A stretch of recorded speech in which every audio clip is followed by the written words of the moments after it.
Morning বন্ধুরা, আশা করি ভালো আছো। তো আমরা একদমই ভালো নেই, তার কারণ হচ্ছে পরে বলছি। তো কুশল ভট্টাচার্য ব্লগে তোমাদের সবাইকে ওয়েলকাম জানিয়ে একটা নতুন ব্লগ শুরু করলাম।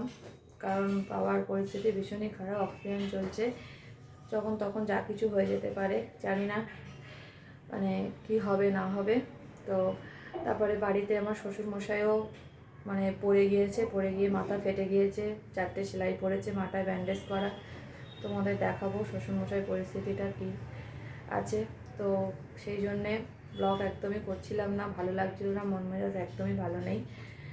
আজকে ভাবলাম যে না, কুশলের আবদারে যে মা ব্লগ করো, তো কুশল বললো, সেই জন্যই আমি মানে ভিডিওটা আজকে শ্যুট করলাম বা শুরু করছি। তোমরা দেখো আমাদের পরিস্থিতিটা কীরকম, দেখলেই বুঝতে পারবে, খুবই খারাপ পরিস্থিতি। তো চলো ব্লগটা শুরু করি। সারাদিন দেখো কি না করি, জানি না কি দেখাবো না দেখাবো সবটা। তো দেখতে থাকো। তো দেখো শ্বশুরমশাইয়ের মাথার অবস্থা কীরকম, ব্যান্ডেজ করা পুরো, 4টে সেলাই পড়েছে, খুব খারাপ অবস্থা। মাথায় জল দিতেও পারছে না, ভালো করে স্নান করতেও পারছে না, দাড়ি কাটতে পারছে না, একটা সাইডেও খুব ব্যথা পেয়েছে। এই যে এখন নুডলস খাচ্ছে, করে দিয়েছি, তাই খাচ্ছে। কুশলও খাবে, কুশলেরটা খাটে রাখা আছে। চলো ব্রেকফাস্ট আমরা করে নিই। বন্ধুরা, আমি রান্না বসিয়ে দিয়েছি। তো এখানে বাঁধাকপিটা কষাচ্ছি, এখন কষিয়ে ভালো করে তারপরে জল দিয়ে দেবো, ওর মধ্যে মশলা দিয়ে দিয়েছি। আর এখানে আমি ভাতও বসিয়ে দিয়েছি, ভাত একবার হয়ে গিয়েছে, বন্ধ করে দিয়েছি। আর এখানে ডালটা সিদ্ধ করে নিয়েছি। তো আমরা আজকে নিরামিষই খাবো, দেখতে থাকো রান্নাটা। পুরো আমি সয়াবিন আলুটা ভালো করে ভেজে নিচ্ছি। এই যে একটু টমেটো দিয়েছি আর জিরে ফোড়ন দিয়ে এটা ভেজে নিচ্ছি। এরপরে আমি একটু জিরের গুঁড়ো, ধনের গুঁড়ো, লঙ্কার গুঁড়ো দিয়ে আমি এটা নিরামিষভাবেই করব। আর এখানে আমি ভাত উপর দিয়ে দিয়েছি। এটা করার পরে আমি ডালটা ফোড়ন দিয়ে নেব। আর এখন কটা বাজে জানো? এখন বাজে হচ্ছে 2:30। তো 2:30টার সময় আমি এখনও রান্না করে যাচ্ছি। আর কুশল কি করছে চলো দেখাই তোমাদেরকে। কুশল করছে ওর আন্টির হোমওয়ার্ক করছে, আন্টির কাজ দিয়েছে অনেকটা বাংলায়, সেটাই করছে। বন্ধুরা খেতে দিয়েছি, কুশলের ভাত নিচে আছে আর কুশল এখানে বসে পড়। এই যে মশাইকেও দিয়েছি খেতে। তো সবাই লাঞ্চ করছে।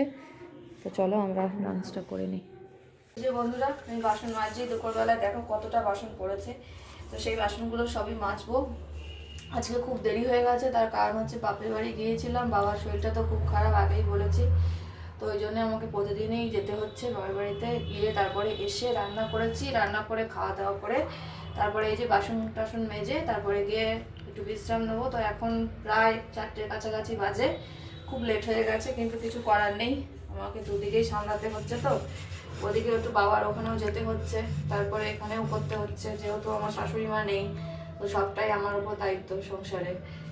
এমনি খুব অসুবিধা হয়ে যাচ্ছে, কষ্টও হয়ে যাচ্ছে, কিন্তু কিছু করার নেই। পরিস্থিতি যখন যেরকম হবে তখন সেটাই করতে হবে।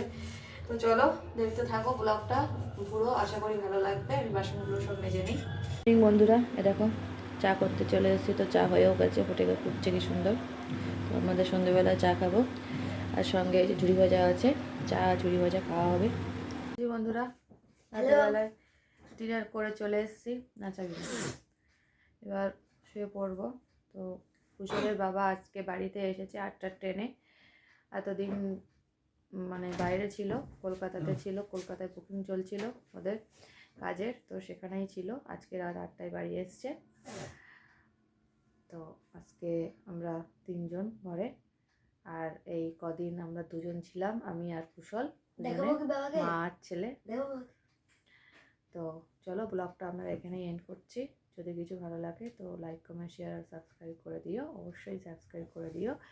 অনেকে আছো যারা দেখছো কিন্তু সাবস্ক্রাইব করছো না বা লাইক করছো না, তারা অবশ্যই লাইক আর সাবস্ক্রাইব করে দিও। চলে আসবো নতুন কোনো ব্লগ নিয়ে, ততক্ষণের জন্য টাটা এন্ড গুড নাইট।